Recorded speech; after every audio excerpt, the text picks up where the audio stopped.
about systems engineering, which is also a specialization of the reuse company, using a real case, the temperature war, as a common thread for the conversation. So thank you also to EACP and reuse company and Jose. And nothing more to say. Jose, the floor is yours, and please start with this interesting subject. So thank you very much, Robert. Thank you very much, Enrique, for such a wonderful presentation and introduction of this event. And well, as they said, my name is Jose Pereira. I am part of the reuse company. I recently incorporated like a couple of months ago to this team, and I've been almost exclusively dedicated to developing this systems engineering use case. And I've been working on the development of the modules, all the requirements, and all the different steps that you are going to see today. So the most important thing, first of all, I would like to express my gratitude to all the attendees that are today watching this webinar, and also, of course, to our organizers, the EACP and the MAC, together, of course, with the TRC, the reuse company. And well, I intend for this presentation to be an insight on the systems engineering process, development process, and specifically simplified to a initial level, a basic level, so that each and every one of you guys can understand it as I did at the beginning of this journey. I will tell you more about this story later, but let's get right into it, right? So, first of all, I've talked about myself already. As you can see, I'm quite young, but I've been dedicating myself the last 1 year and a half to this project and to learning systems engineering. And it has been quite a wonderful topic to discover, but I will talk more about the reasons why this is the way it is later, okay? So this is going to be the index, the structure that we're going to follow today during the presentation. We're going to have a brief introduction showing the purpose, why we do this, why we have completed this project, and well, a little bit of systems engineering, just basic stuff, so don't worry too much. Then we will proceed into the first step, which is going to be stakeholder needs. We're going to talk about how can we discuss with our client the initial needs, how we will derive from those needs the stakeholder requirements in the following section, which is going to be operational analysis. We're going to talk a little bit more about tracing, verifying, analyzing the quality of these specifications. Then we're going to move on to the system capabilities, which basically show, or it is the statement of what the system must be capable of doing, obviously, but it's going to be a little bit more complicated than that because we're going to transform those capabilities into real specifications, which can be understood at any level of the development, okay? And then once we finish, we're going to begin by designing the architecture of our system, how our system must be comprised of different elements. Then we're going to move on to the verification and validation just as a final step, and you will see why we locate it in this way. And finally, the system integration, which is basically how we put together all the different components and how the system ends up being, right? So for the introduction, we're going to take a look at the purpose first, then we're going to move on to a brief definition and a little bit talking about systems engineering. We are going to proceed with the life cycle, the V model, which is basically a workflow to be followed in order to complete the development of any system, any complex system using systems engineering. And finally, the processes that we are going to address. Well, first of all, a bit general overview of the 32 processes, but of course, we're not going to focus on all of them. So we'll talk more about that later. So for the purpose, I'd like to talk about a story, a kind of story. And it began almost 2 years ago, when I was in my last year of college. I was having the first sessions regarding one subject, which was dedicated to systems engineering. I had not heard about this topic before. at all. And well, one of my nowadays company leaders came into the classroom. He was actually the teacher, and he started explaining us how important systems engineering was, and the many applications that it had, right? And at first, I was overwhelmed with such a vast amount of information, but then I started wondering something like, do airplanes really exist? And bear with me 1 second, because this makes sense, or at least it did to me. We take airplanes, for example, for granted, and complex systems such as airplanes for granted. And systems engineering is something that allows the creation of those elements, which are vastly complex and are amazing creations of the humankind. And until that point, I realized that those elements existed, but I did not wonder at all how did we build them, right? So from that point on, I started interesting myself on this kind of topic, and I started talking with my, at that time, professor, and we started building a complete use case, very roughly, let's say, because it, of course, did not comply with most of the steps that you need to actually do systems engineering. But at that time, we took the most important ones, and I started learning at least the basics. And from that point on, we continue improving this use case. It became the final grade thesis project for me. And nowadays, I continue working on it, as you will be able to see. And the objective, or the fundamental objective, is to provide a complete use case, which can insight a person like I was at the time, knowing nothing at all about systems engineering and interested in the topic, so that I could, or any person in this case, enter this domain without too much trouble, because it's very complicated to find a complete sequence of steps, as the complexity is so high that it is very difficult to build one. And as you can see, as you will be able to see, this use case is far from complete. It needs still a lot of work to be done, and a lot of detail to get into. But it's honest work, as you would say, and I hope that it can provide you with the insight that I did not have at the beginning, right? Or for those of you who already are into systems engineering and know most of the things, can provide you at least with general picture or an example to show your people to be learning systems engineering, right?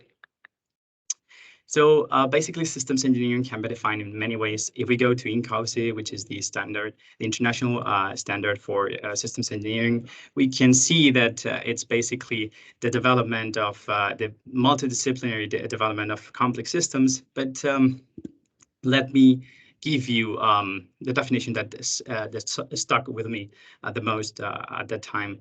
And my professor told me that systems engineering is not a discipline, is like a tool belt. It's a set of different tools that you can use and utilize to complete the development of a complex system. And specifically, we're talking about security systems which cannot fail at all, like, for example, a healthcare machine or an aircraft, right? You cannot simply create it without ensuring that it works. And being such complex systems really needs the use of that tool belt in a very efficient manner, right? So for me, systems engineering is a set of tools which you can utilize and you can apply to make such complex creations, right? So one of the first things that I had to learn, aside from reading the INCAUSE book, which is like 300 pages, I did not finish it. I'm not gonna lie, but one of the things that I stuck most with was this diagram that you have here. As you can see, it has a V-shaped model. It is a V-shaped model, sorry. And I want you to, in this first model, we're going to fragment it into different ones. So don't worry, just try to understand and to grasp the idea of the workflow that we're completing, right? So you begin right at the top. Let me just illustrate it. We begin here at the top left hand corner with system development, then we move down, right, fragmenting the system, lowering the complexity into smaller elements. We continue to do so from the left-hand side, and then we transition onto the right-hand side, and we do the opposite, right? So first, we reduce the complexity, then we increase it by building the actual system, right? But this is a general idea. This is what I want you to get from this diagram, and we'll continue now with our interpretation. This is one of the diagrams that I created for myself during the thesis development, and I hope that it can serve you as well as it did for me. So the first part is going to begin here with the system concept. As you can see, the structure is going to be very similar. The V shape is here, right? So from the left-hand side, we go to the bottom, and then we move up on the right-hand side. So we begin with the system concept. Is basically the general idea of the entire system, right? The blueprint of the aircraft, for example. Then we're going to continue by decomposing this general idea into smaller parts. So the aircraft has the cockpit, it has the wing system, it has the engine system, right? So these are going to be subsystems within the entire system itself. And then we're going to proceed to do so with the components. We continue decomposing until we reach the lowest complexity level, like screws or something like that, right? So the lowest one. And then we transition onto the right-hand side. We move on to the blue part, and we start integrating the system, right? So what does this mean? This basically means that those screws are going to become components such as the engine. This engine is going to be integrated into the wings, and these wings are going to be integrated into the actual system itself, right? So of course, this done by itself would not be compliant with many of the restrictions initially defined. So what we need is the middle part, the green one, verification and validation, which basically consists on ensuring that what we have built on the right-hand side is compliant with what we specified at the beginning on the left-hand side, okay?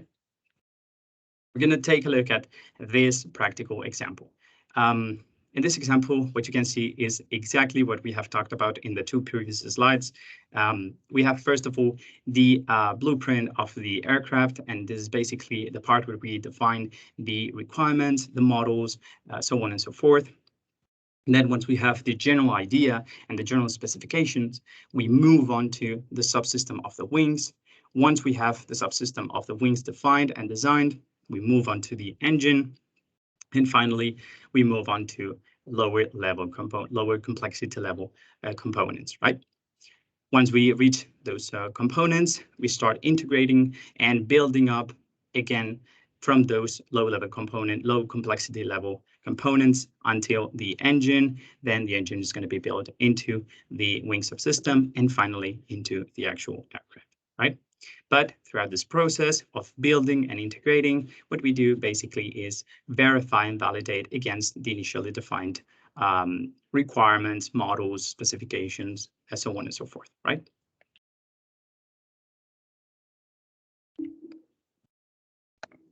So here we're talking about the processes. INCOS divides the systems engineering field into 4 main domains, as you can see here: technical processes, technical management processes, agreement processes, organizational project enabling processes. But we are going to focus on the first domain, which is going to be the technical processes, right? From those, the ones that you have highlighted are the ones that we have described in some way. So as you can see, there are many processes that we have not still touched and developed, right? But these are the main ones because these are the ones that you physically apply or usually apply before anything else, right? So we have finished with the introduction. We continue with the stakeholder needs. So we are getting into the actual project. And you need to imagine that I myself am still beginning with the thesis, and I'm working with my professor at that time. And I'm requesting him for more information on, well, how does this process begin? Because this is something like one person has an idea, or one company has an idea, it comes to you, the systems engineer, and then you have to design everything from that idea, right? And he said to me, yeah, but what you need is a specific process to do that. You cannot just go to systems engineering and start building an aircraft, for example. What you need is a need, and initial needs are the most important part of defining what comes next, right? It's like the tip of the pyramid, right? So in our case, for the temperature warrior, our general need is basically to regulate temperature. Okay, it could be defined in 2 words, but let's develop it a little bit more. So what we wanted is a very small, well, a quite small system, which could be which was capable of registering temperature, environment temperature, and regulating the temperature of the environment, like actuating over it, increasing or decreasing the temperature according to the data processed before. So this is basically the general idea. It's a very simple system, but it's just that registering temperature, processing that data, and then actuating or modifying that temperature surrounding the sensor, okay? So once we have the need, we start with the statement of work. And let's revise, let's see this video a little bit. And basically it consists on skimming through the statement of work, which is basically a project charter. It's a document in the end that contains all the information regarding the project, all the relevant information which concerns the development of it. And here we have a very interesting and a very important part, which is going to be the goals definition. And from the initial need that we had, that the system must regulate the temperature around a sensor, which registers the temperature itself, and it must proceed the data, so on and so forth, we need to specify a series of goals. Bear in mind that this project is very simple, but in an aircraft, this could be a lot of pages, like only specifying the different goals of the system itself, okay? So in this case, you should also take into account these goals, because from these goals, we will later derive the stakeholder requirements, right? So the specification of the people involved and interacting with the system itself, okay? But until that point, we continue with skimming through this document. As you can see, you have how to handle issues, risks, mitigation of those risks, any constraint, all these external regulations. The project was tested and evaluated in a competition against other systems of its kind. So here we have the regulation itself.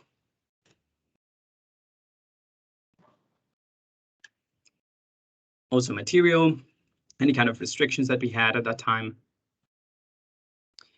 Even hardware restrictions, these were the dimensions, and we had also some protective walls to protect our sensor, because enemy sensors could blow hot air into your sensor, and thus modifying the data that you input. So that was very interesting, and all those constraints are registered in this document. So we begin with the verification. Before we've talked about the V model and how you verify the right side against the left side, right? But this is not the only verification that you need to complete for the project to be successful.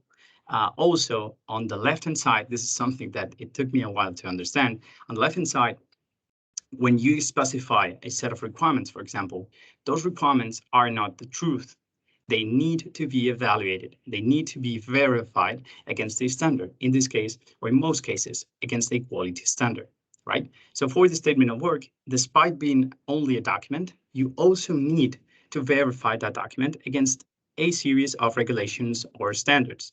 In this case, we have selected the USA Department of State standard for writing documents, right? So the process you're going to see right now is by supporting us with the VMP Studio tool, a tool which has been created here at TRC. This tool is going to provide us with the support needed to verify that document. And how are we going to do it? Let's see. First of all, we're going to add the connection to the actual tool.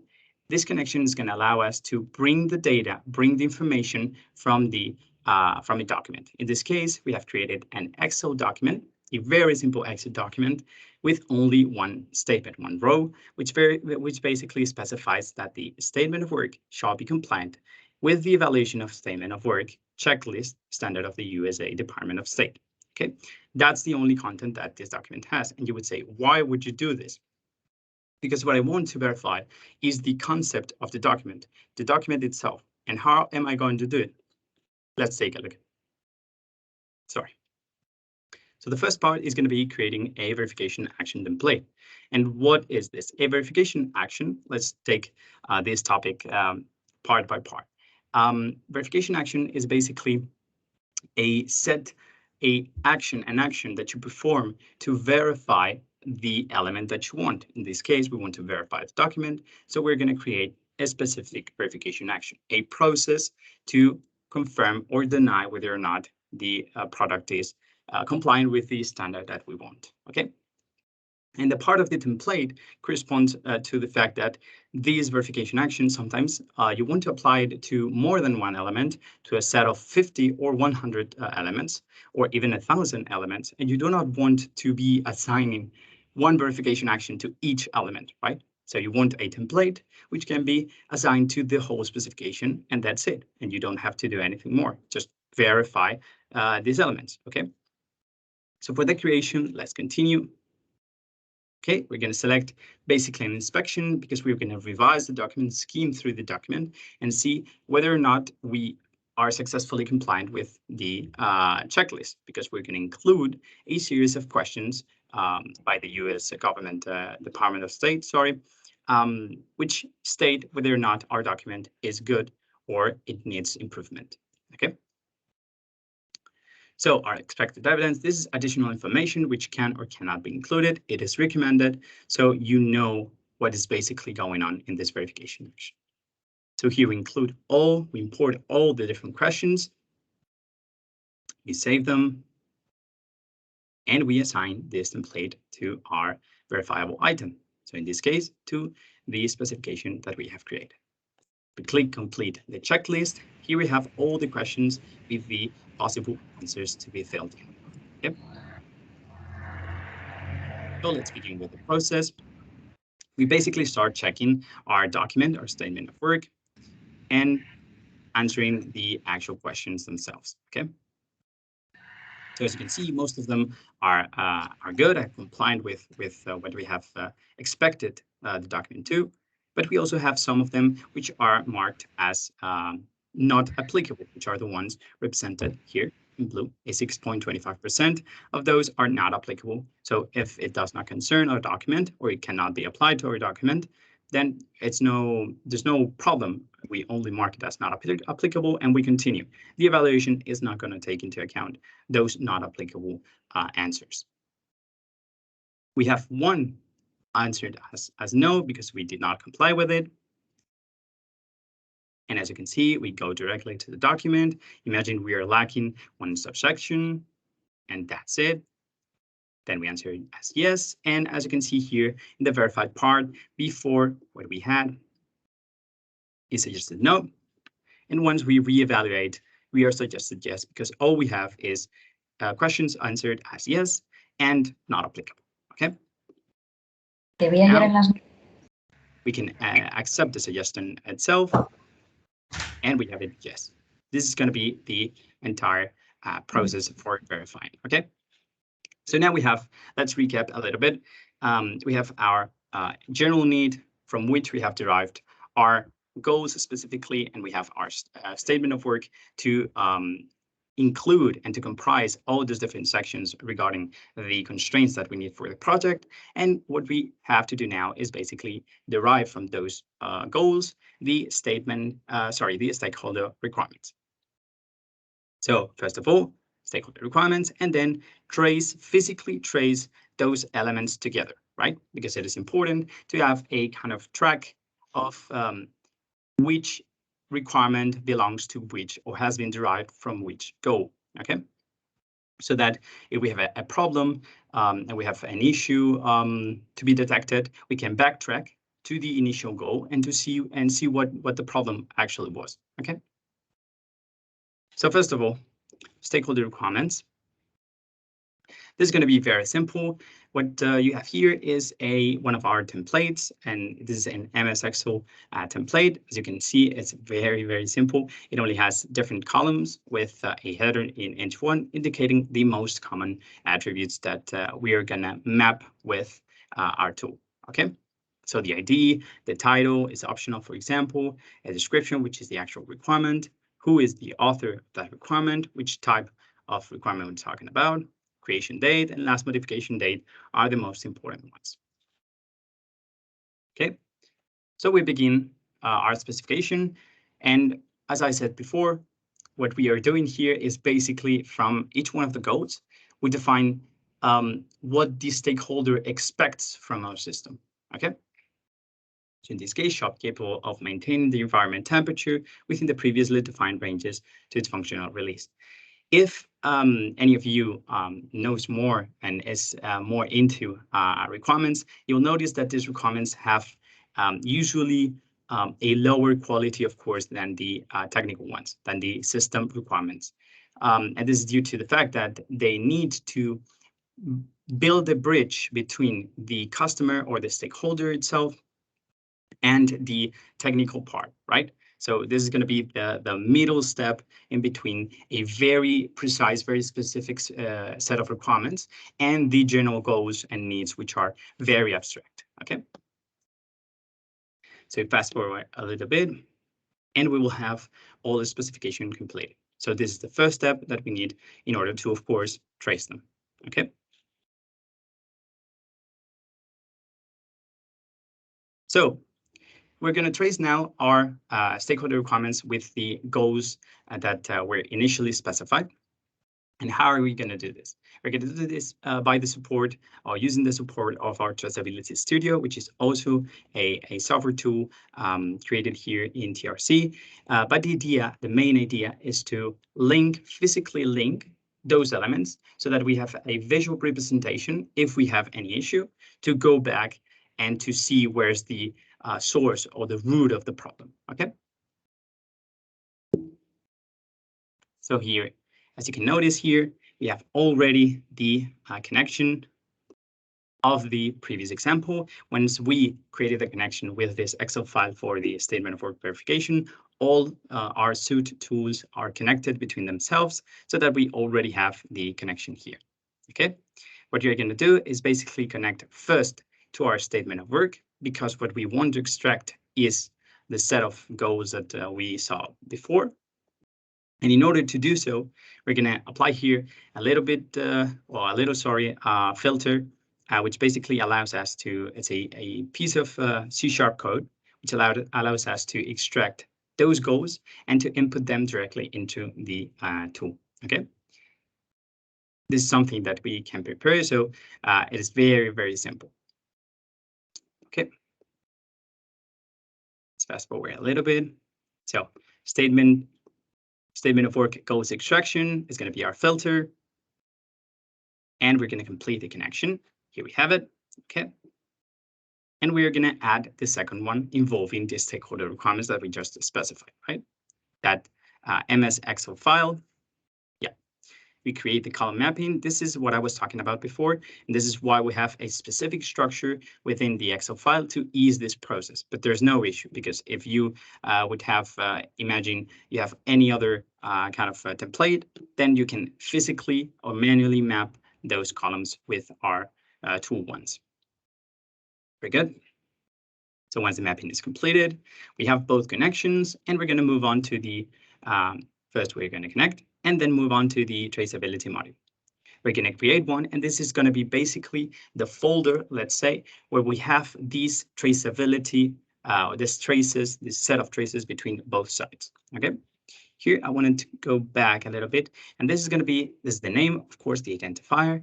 And here, what we select is the type of trace. And basically, there are different types of traces between these kind of elements. But in this case, you can add anyone you prefer or anyone you work with.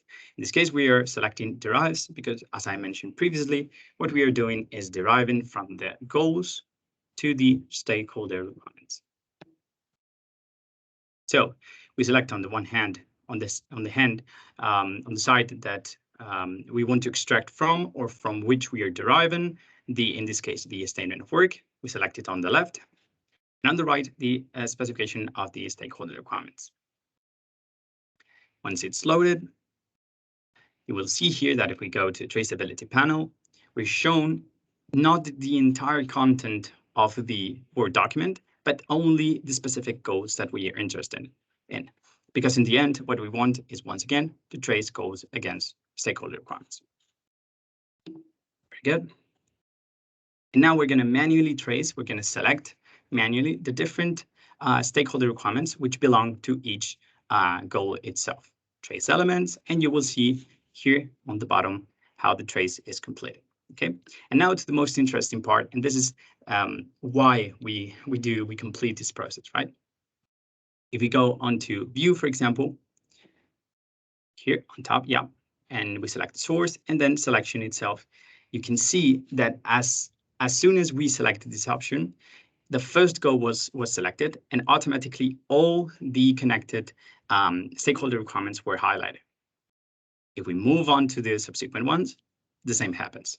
Okay, so this is a way that, imagine if you had an issue on stakeholder requirement 25, and then you want to see from which goal it has derived from, and if there's any problem with it, then you can automatically see it.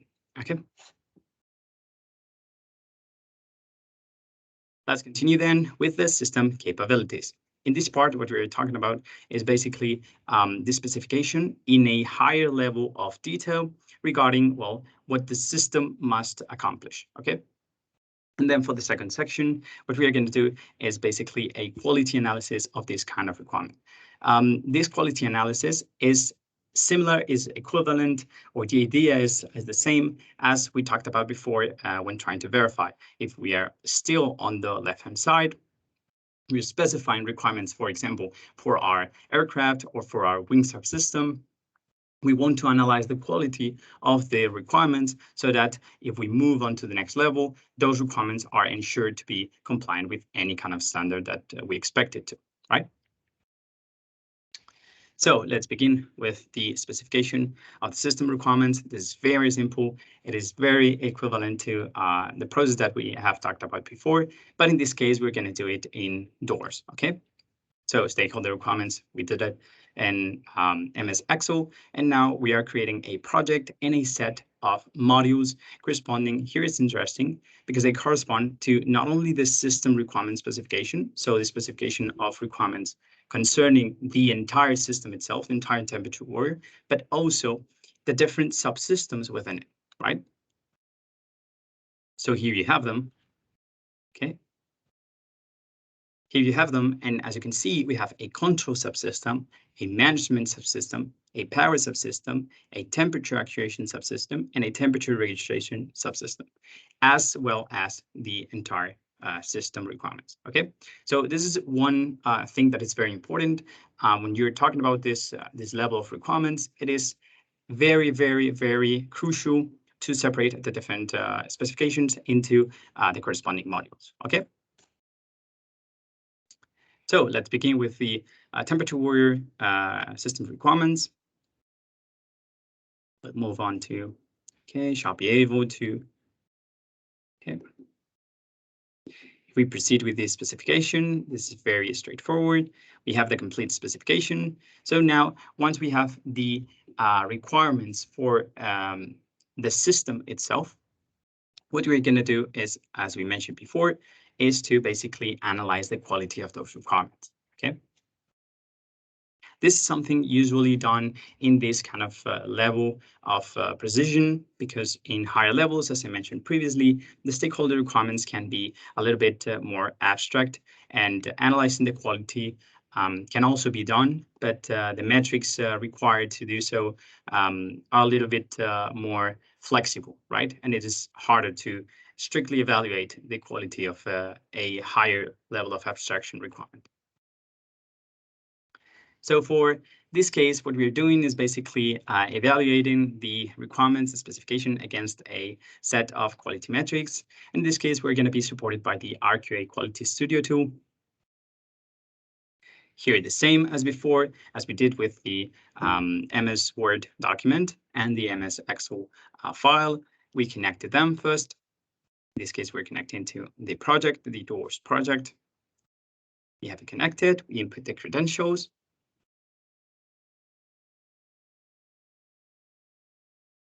And we select the module that we want, in this case, the system requirements themselves. So First of all, what we want is to take a look at which is the set of quality metrics or the quality metrics baseline. And in order to do so, we go here. This is the baseline that we were talking about. As you can see here in the middle, first of all, what we can distinguish is we have a metrics configuration and we have 3 tabs for correctness, consistency, and completeness. These 3 properties are very, very important as they ensure the overall quality of the specification. I will not get into this topic, but bear in mind that this is very, very important overall.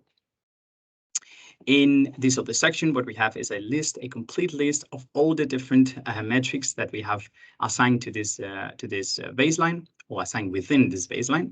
And all of those are individually evaluated. And then the overall quality is computed, right? This is a process that could be done manually, but having, of course, a tool to support you is always great. Okay. Here you have the list.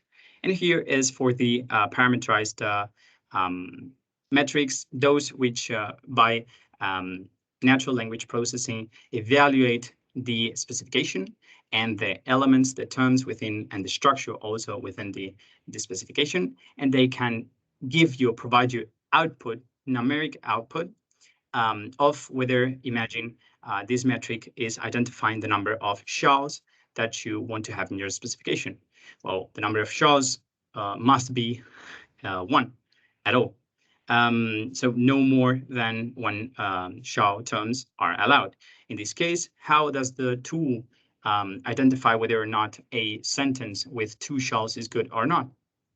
Well, it does it by parameterizing with natural language processing.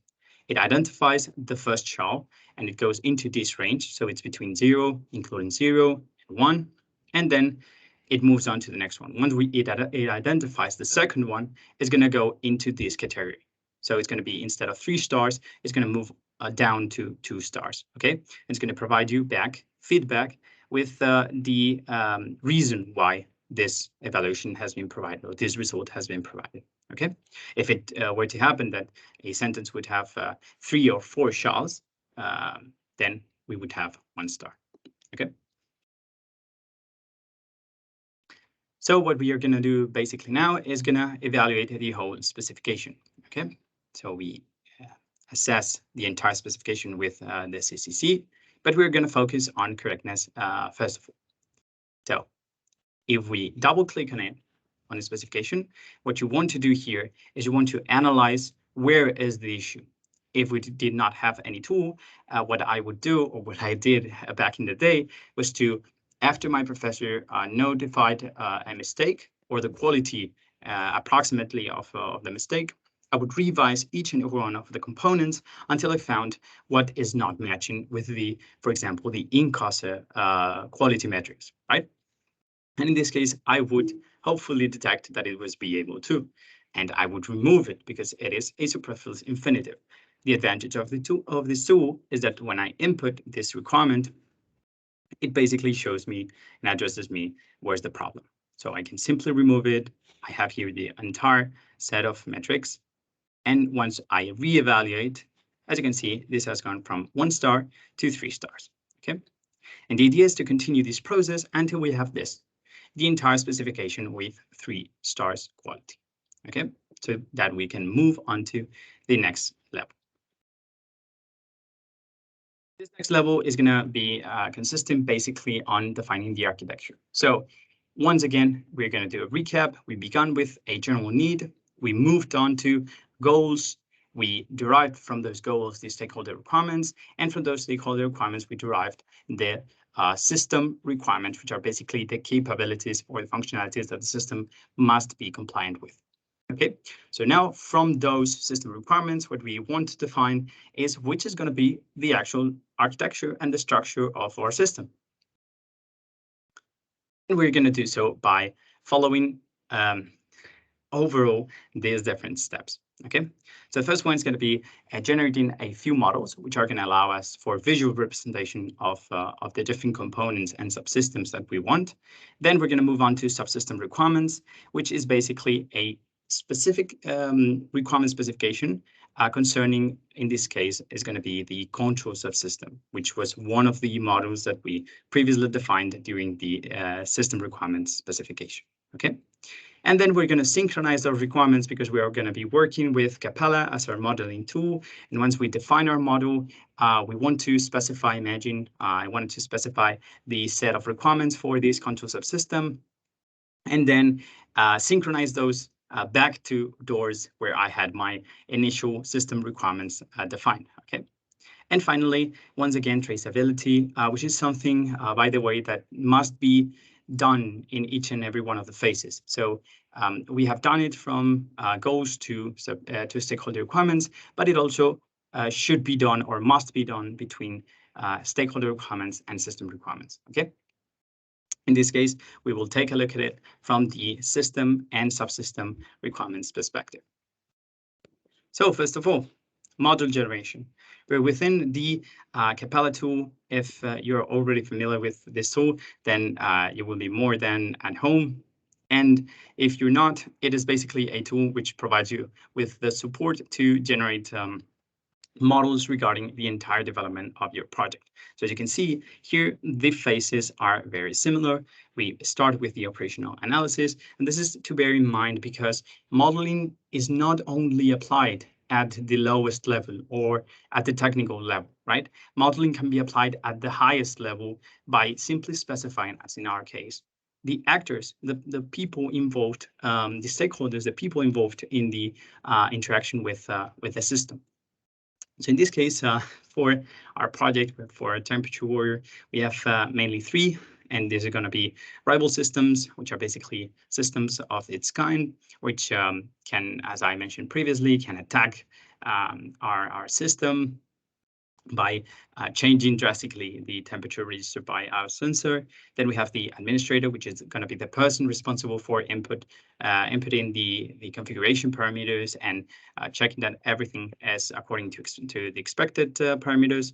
And finally, the environment, which is basically the surrounding temperature, which can be lower or higher depending on the conditions that we're in. And that, of course, influences the performance of the system.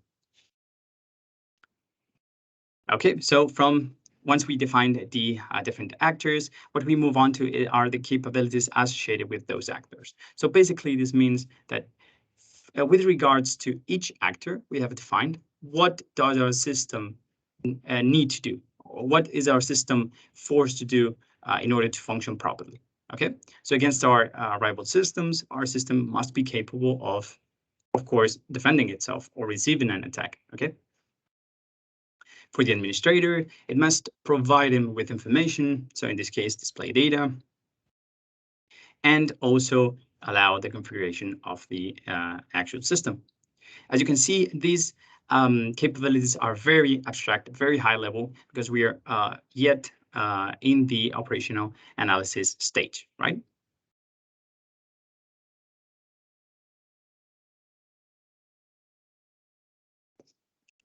So we're going to fast forward. We're going to have the entire model tree created.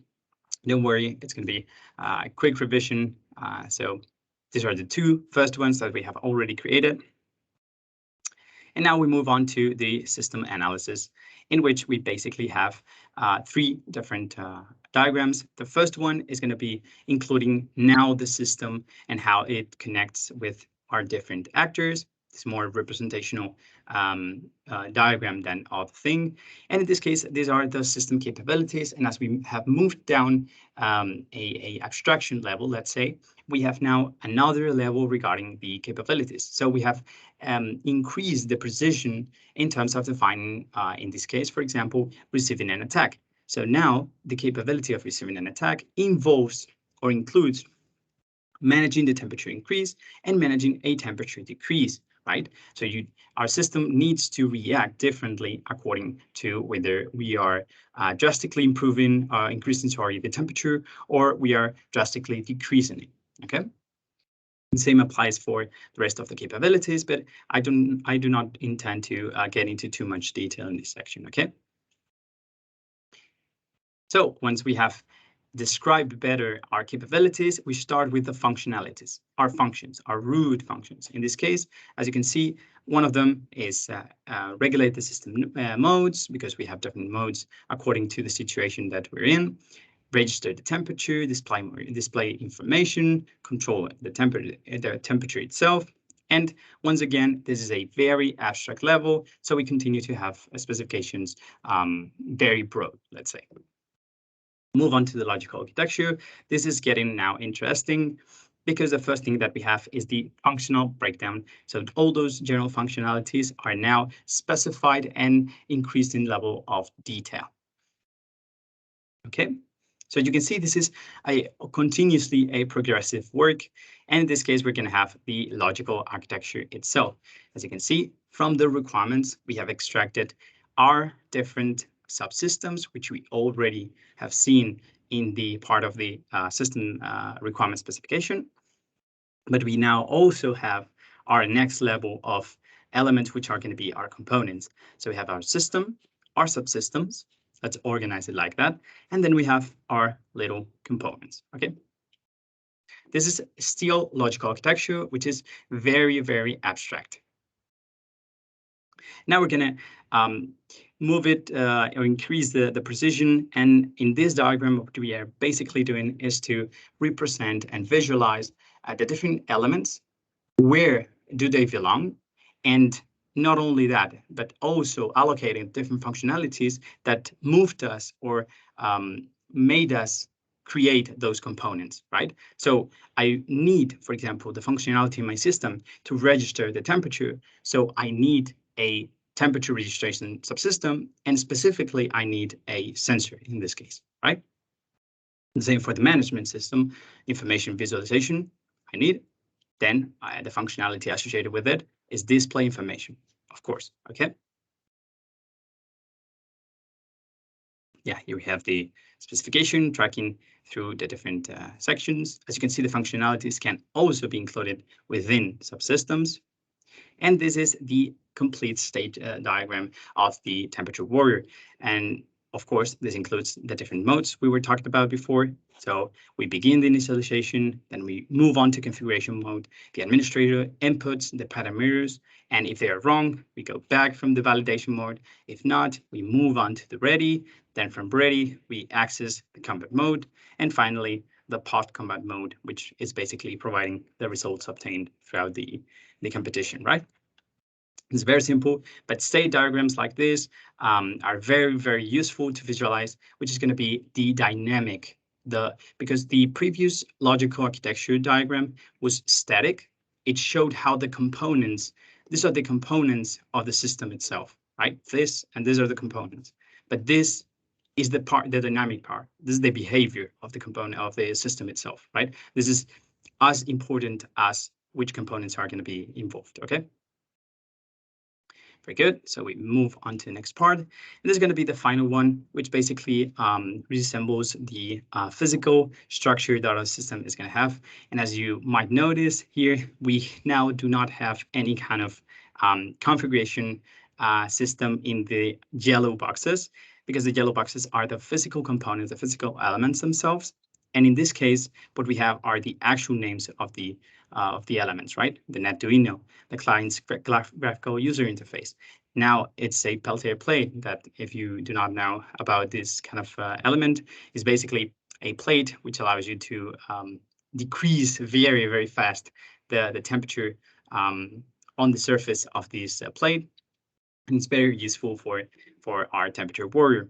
So the point that I want to make is that in this diagram, we are specifying now the precise elements that we are going to be using, right? And within them, each one of them, we're going to allocate the logical components or the logical subsystems which correspond to them, right? So, for example, for our control system, we have estimated that the best physical component to suit our needs within the temperature warrior is going to be the Arduino.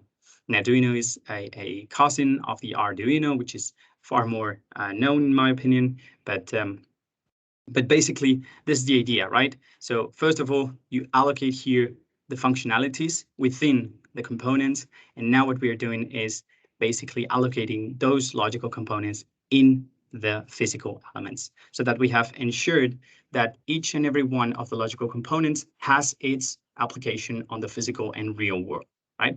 This is one of the most complicated steps to perform, going from logical and abstract to physical and precise, okay?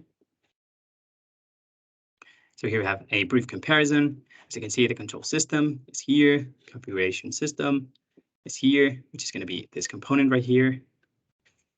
And that's it, basically. So the important idea is the process that we have followed through, right?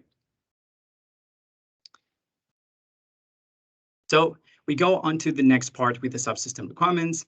We have now our components defined and our models completed. And what we want is to continue the specification. We have moved down a level. Remember, up until this point, we have been working with the entire system. We have been working with our aircraft, for example. In our case, is the temperature water. But right now, what we are doing is moving down a level. We're moving on to the wing subsystem, for example. And in our case, temperature water, we're going to move on to the specification, the requirement specification of the control system. Okay. So this process is going to be supported by the tool Capella, as before in the part of the modeling, and a plugin for route authoring tool, which is also a software tool that we have created here in TRC, and it allows you to create easily, very easily, the specification of requirements. Okay. So here we're basically creating our folder. We have created a Capella module for the system requirements within the logical architecture. And now what we're doing is to create a specific folder for the control system. Okay. Now we move on to RAD. We go into our requirements grid, and this is now the RAD plugin for Capella. Here we can specify the different requirements. We begin with it, we click on new, and as you might notice here, this is very, very similar, extremely similar to the window that we opened when we were analyzing the quality. Okay, this basically allows you to write specifically the requirement, and in real time, it's going to provide you with a correctness quality analysis. Okay, one thing to also bear in mind is that as we go on writing, as you can see here, we have suggestions, and this is basically possible due to the fact that we have our database, the project database is connected to this model, to the Capella model, and it automatically imports or extracts the names of the components and suggests us or includes them in the database so that the RAD for the RAD authoring tool suggests them to us. So here, as you can see, I've not completed writing the control system. I've just pressed enter, and it automatically created it. And not only that, this statement, these words, these terms are linked with the actual component, which means basically that if we modify the name of the component and we now name it control subsystem, for example, then in each and every one of the requirements that this term appears, it's going to be modified. Okay. So this is the assistant for writing the requirements. And as you can see here on the right-hand side, the quality metric is identifying, well, in real time, is changing according to what we are writing. Okay.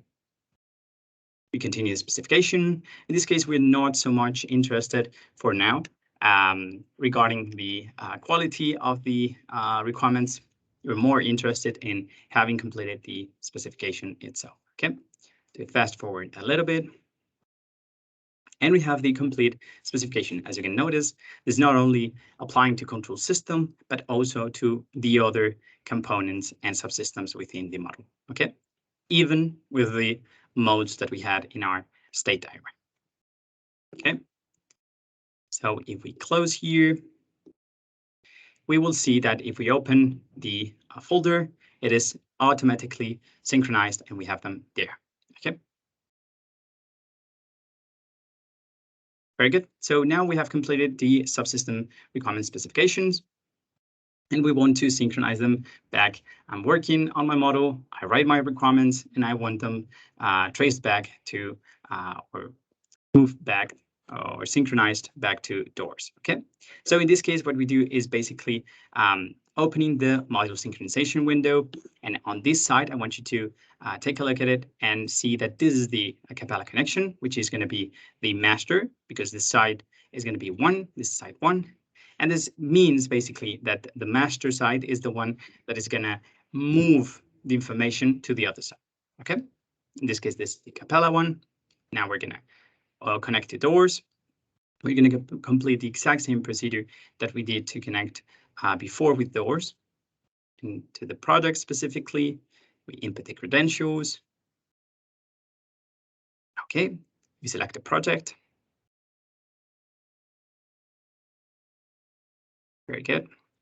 And now we select the module for the control subsystem, because these requirements concern specifically to this component, or in this case, this subsystem. Very good. Click OK. I finish the operation.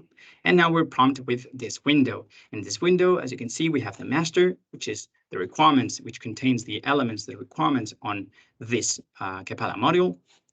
And on the other hand, we have the side 2, which is going to be basically the control subsystem module within doors, right? And as you can see, it's basically empty because we do not have any requirement yet specified within it. The actions offered are basically create this item in side 2 by default, because the tool detects that there's no content on the other side, right? But you could have already a requirement specified here and want to just synchronize and propagate the changes to doors, right? And therefore, the tool would allow you here, as you can see, you have a little display that you can click on, and you will be shown different options. So now we're synchronizing the process. Okay, it has been finished successfully. And if we move directly onto doors, and we already had it open and it automatically synchronized just by clicking on the folder, you have them here. Okay, and as you can notice, even those subsystems and modes are with the same format than that we had in doors. Okay, in the model of Capella. Okay, here you have a comparison. Very good. So we have finished specifying our subsystem requirements, and we already have our modules finished. Sorry, our models finished. And what we want to do is basically synchronize, as we did before, between now this control subsystem and the temperature warrior system requirements. In order to do so, we're going to basically complete the exact same process that we did before in Traceability Studio, but in this case with a slight difference, which is going to be suggestions. Okay, before, what we did is basically manually trace between the statement of work goals and the stakeholder requirements. But now, as we have a huge specification on both sides, or imagine we have a huge specification because we're talking about an aircraft, you cannot manually, or it's not very feasible to manually trace like 1,000 requirements on each side, right? So what we do is here, the tool Traceability Studio allows you to suggest traces automatically. It's going to identify both sides and the elements on both sides, analyze them, and suggest you different traces. And it's going to suggest them to you according to three main relationships or types of traces that we can find. The first one is going to be the most simple ones, which is going to be flow down. And it basically implies that a requirement from a higher abstraction level is going to flow down. It's going to move directly without any modification into the next level, right? So a requirement in the temperature warrior is going to be exactly the same in the control subsystem, okay? The second one is going to be allocating. And allocating implies that you have a same type of requirement in both sides. But for example, in the temperature warrior, you have that the maximum weight of the system shall be less than 50 kilograms. And on the control subsystem, you have that the weight of the control subsystem shall be 10 kilograms. Okay, both specifications are visually different, but semantically they're equivalent in the sense that they refer to the same property and are concerning, in this case, the weight. And finally, the derivation, which basically is the reduction in the level of abstraction from one level to another, right? So let me explain this a little bit better. You precise the specification from a higher level to a lower level, right? So a requirement which was in stakeholder requirements, which was the temperature warrior shall regulate the temperature, is more precisely specified in the system requirements, right? That would be a derivation, okay? Very good, so we have the three types. Let's move on a little bit.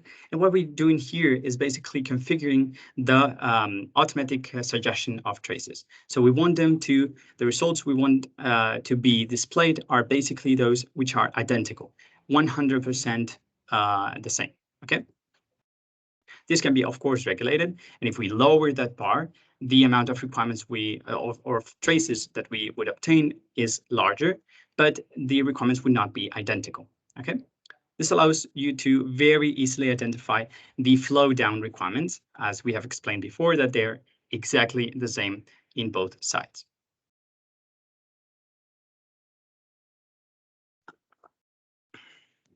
This is part of the configuration process. Here are the results, and as you can see, it automatically traces them as flow down, okay? The level of semantic similarity is 100%, so it, of course, corresponds to this type of traces, okay? Very good. And now we're gonna take a look at another example, very simple, and it's gonna be allocation. Okay. Right. Once we have the suggestion provided by the tool, the systems engineer is always the one with the last words, okay? It has the power to accept or deny the suggestion of these traces. Once it is accepted, it will be classified as consistent, right? As you can see here. And if it has been rejected, it will automatically disappear from the traces suggestions, okay? Good. You continue here. And by using patterns, and I don't want to get into too much detail, but with the use of patterns and different kind of views, what we can do is identify allocations, as I mentioned previously. In this case, we're talking about power consumption, and the tool is capable of identifying the relationship between these two requirements. Okay.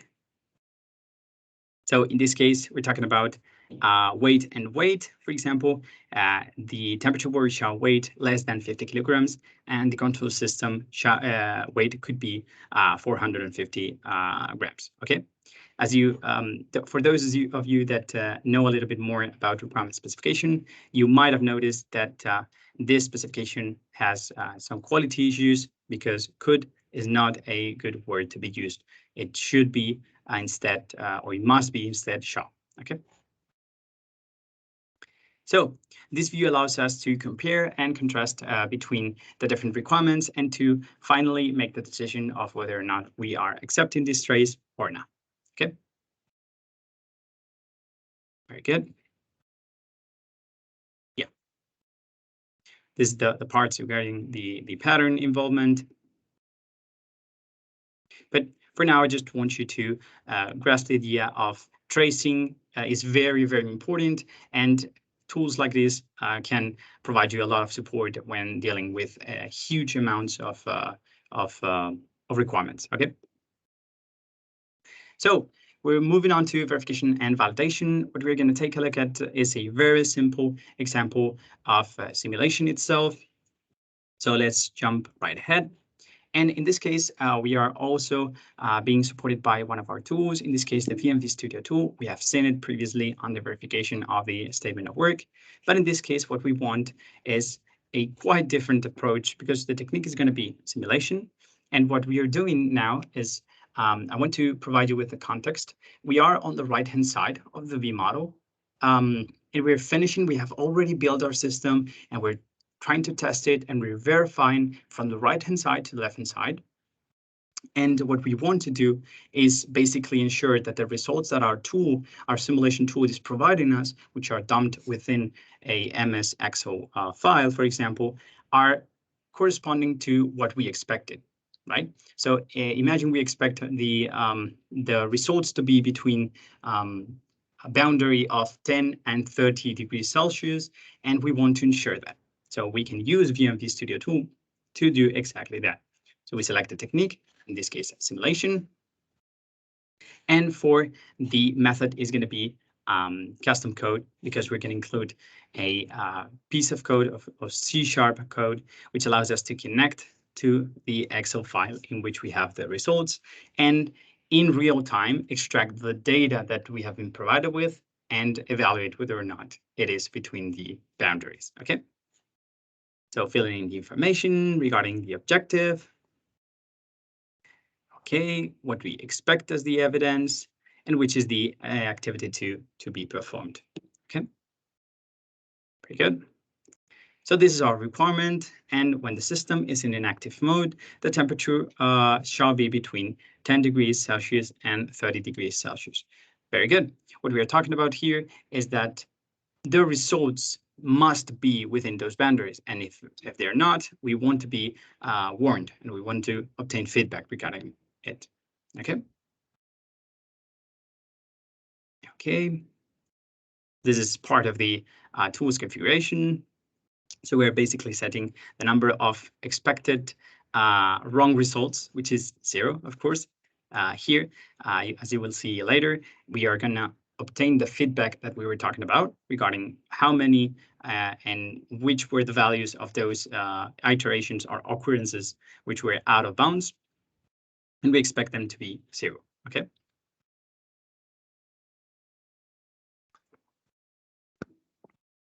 This part here is basically configuring, it's part of the custom code configuration. So I do not want you to bear it too much in mind, because this is basically a definition of properties to connect to the file that we have in our computer. Once we have done that, we open the custom action, and as before, we input the code and the different libraries. Okay. And now that we have finished, yeah, good. Okay, this is to show how we're actually connected to the MS Excel file, right? So we have changed the boundaries between 10 to 30 to 20 to 25. And if we evaluate, we're going to suggest it. We're going to be suggested no, because the results we have obtained are outside those boundaries. So as you can see here, we have a list with the specific occurrences, in this case, 15.7 below 26.4, so on and so forth. Okay. But let's imagine that what we have is basically between 12 and 30. We're, of course, going to be suggested yes.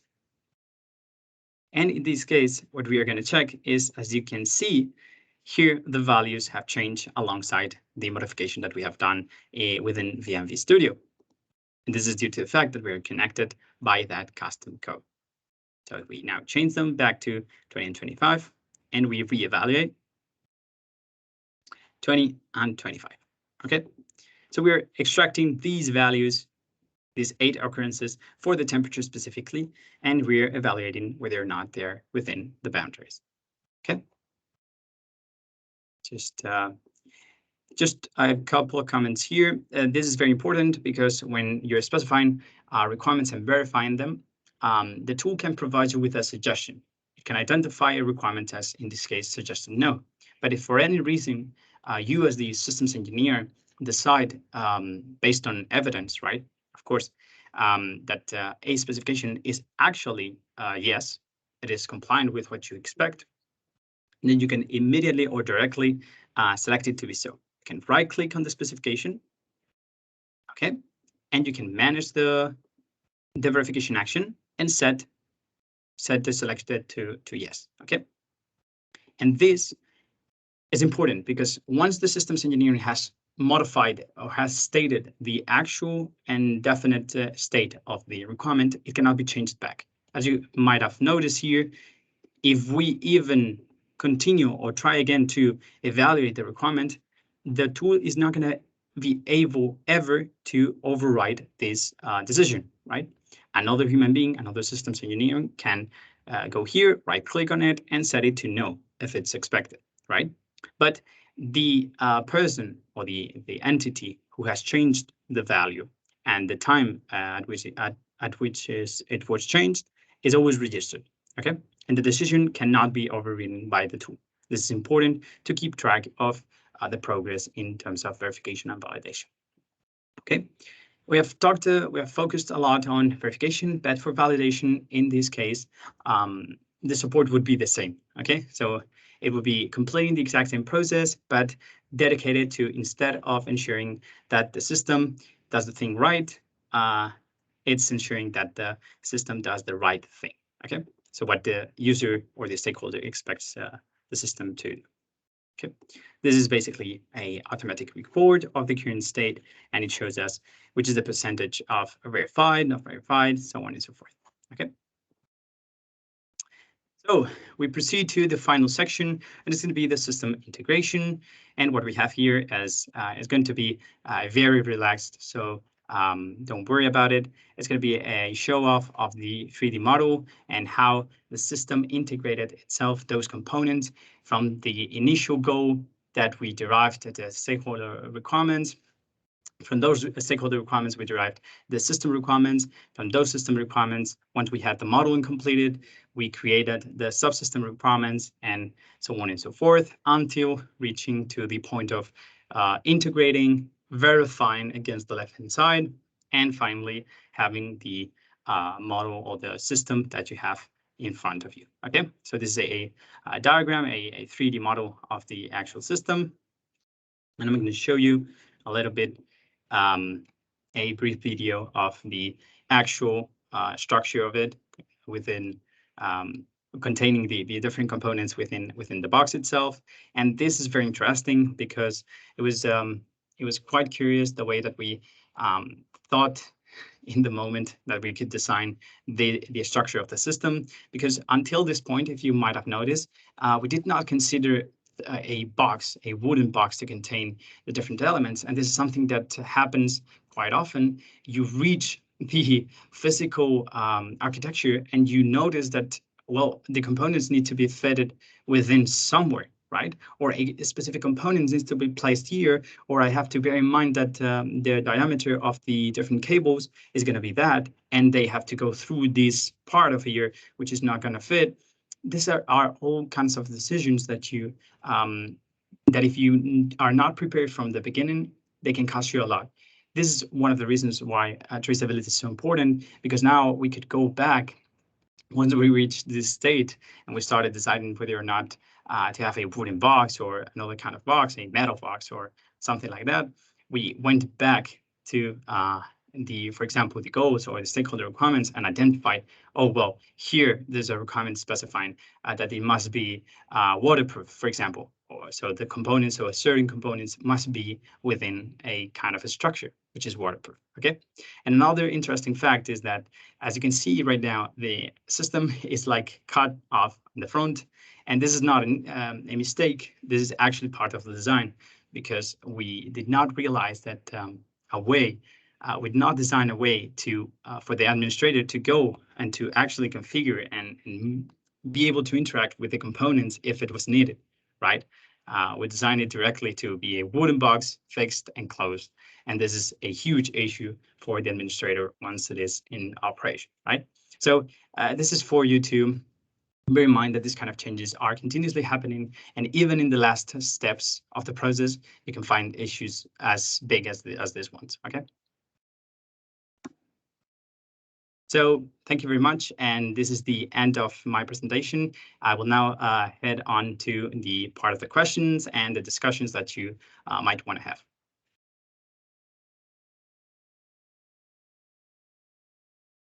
Thank you, Jose.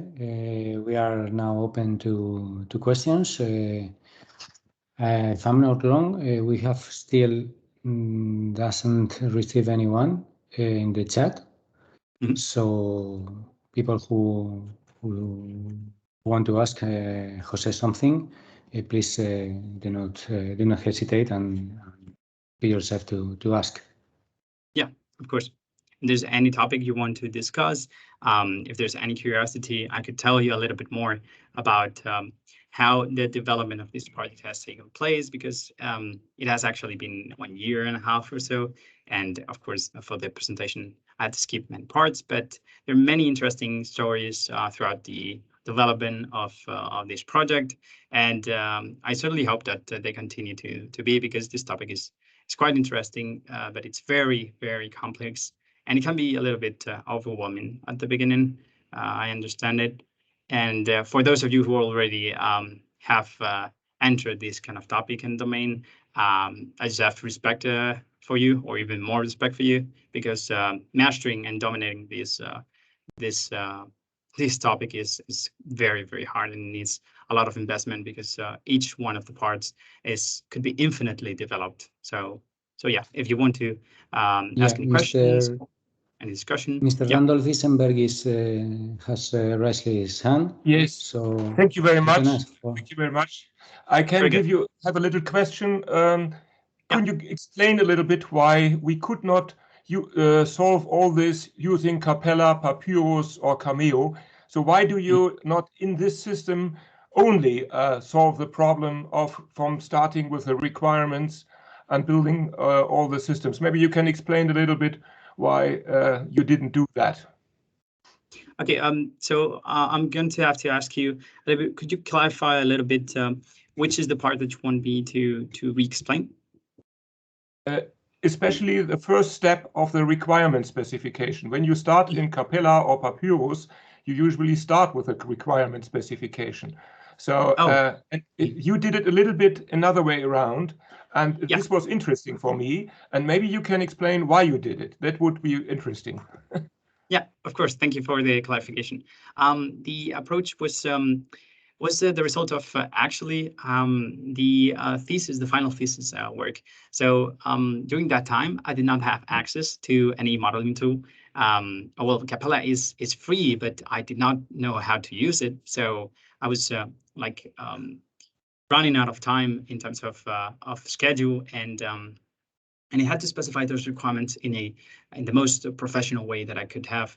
And I talked to my leader now and my professor then, and he suggested me to do that in MS Excel, which is a very accessible tool, and it can be connected very easily with most of the tools that are nowadays on the market. But of course, your approach is also very, very interesting, and that's why I wanted to show you a little bit more once I got into the company and I started working more with tools such as Capella and the ones that we have here, how you can actually write those requirements in Capella, which is so much more common, it seems, and comfortable, because you can just have the model and you can include within the model, which is something that I did not mention. You can include those requirements within the model, and you can connect. They are automatically connect with the components, which is awesome. And yeah, definitely it was a kind of little bit was a little bit stray approach, but it was due to those reasons, right? It was more some kind of context, but I thought it could fit very well the format of this presentation and the objective of simplifying the idea as much as possible. So instead of going right ahead into Capella with the requirements and the models and so on, I thought it would be a little bit easier to just take in, first of all, the specification in Excel, and then just show Capella and the different capabilities to model and to specify requirements, right? So thank you very much. Thank you very much. Thank you. Yeah, another question.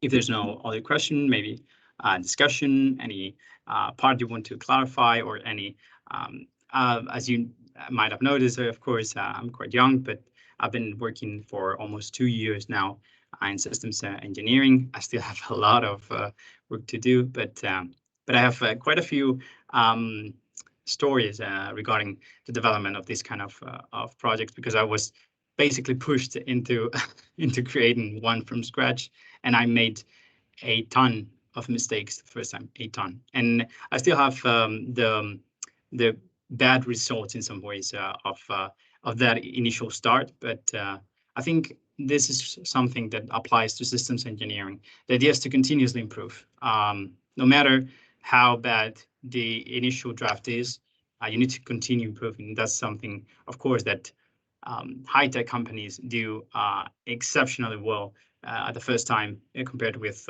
what probably I did in my case. But starting from scratch is always complicated, and in this case, creating an aircraft is the first time that you do it. I'm not talking nowadays, because I know nowadays they reuse most of the models and the components, and they have everything like parameterized or modeled, made in packs, in different packs. So you have the wing subsystem, for example, that we've talked so much about it during the presentation. You have a model dedicated to that, and you can take that and include it into your new aircraft that you're going to build with a different cockpit or a new created set of engines, right? So this is something that involves continuous improvement. So if you want, we can discuss something regarding that, or if you prefer, we can answer any question you might have. Please, Jose, can you share the slide where it appears your contact details? Yeah, of course. It can be useful. Maybe someone doesn't have a question now, but it may occur that in a few hours someone can ask you something. Sure. So here's just your contact, and people can reach you easily. Very good, very good. Yeah, excellent. So as Enrique said, Randolph has another question. If I'm allowed, maybe I give one more question, because we are actually in this process of thinking about MBSE structuring our problem in our project now. And what I like with your approach is that you started really from this Excel, because it shows that the thing is in the basic a simple structure. But the complexity comes with the numbers of elements and, of course, the net structure underlying, and also the different dependencies. And so what I like to explain, maybe you have experience in this field of when you grow the example. The example was very simple. And if you go to the easiest and smallest system in aerospace, you have factor 10, factor 100 of the elements. And at the moment when you have this relations between requirements, how can you oversee these requirements in their interrelations? And also, does this requirement specification somehow block your ideas in developing the following system? So is there something you have in your experience that if you go with this to engineers, the designers and so on, that they say, okay, go away. When you come with your requirements, we cannot think, because you stop our free thinking. Did you have this experience? Mm-hmm. Yeah, I've been working mostly on my own and with a few colleagues here in the company, but I can definitely imagine a scenario like that, because this is a very, very interesting topic. Thank you for the question. Requirements are very, very important, and it's the way of communicating between one level and another. And as greatly pointed out, this can sometimes lead to trouble. So a lower level, let's say, in terms of abstraction, like the builders or the people creating the software components or the hardware parts, might not understand what you're specifying. This is why we have standards. This is why we want to always evaluate the quality of those standards, so that we all operate in the same baseline, right? But definitely, this, of course, does not imply that there are not going to be any disagreements, or there's not going to be any issues when trying to move on to the next stage. So I've not having that experience at least yet, but I definitely imagine a scenario like that.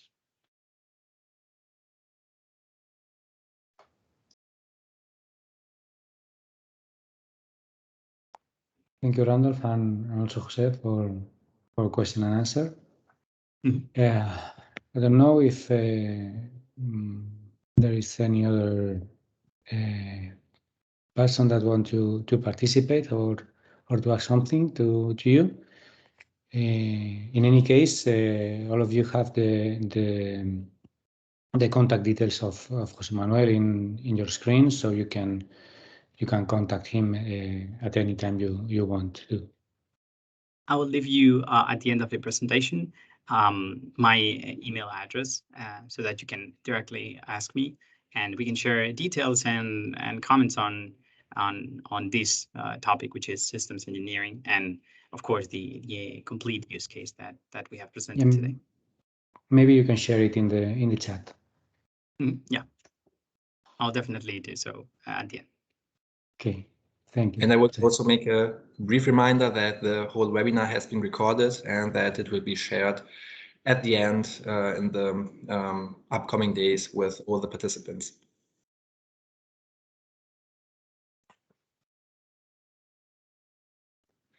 So if there are no further comments or questions, I would also thank at first José for the great presentation. I think that you have given very deep insights in this topic, and I'm really thankful for your great preparation. I'm thankful to Enrique for having helped us today and having given the EACP the hint on this possibility. And I would thank all the participants for having joined us today, because I think that this was a great opportunity to connect each other and to have some further steps in our skills. So thanks a lot from EACP side.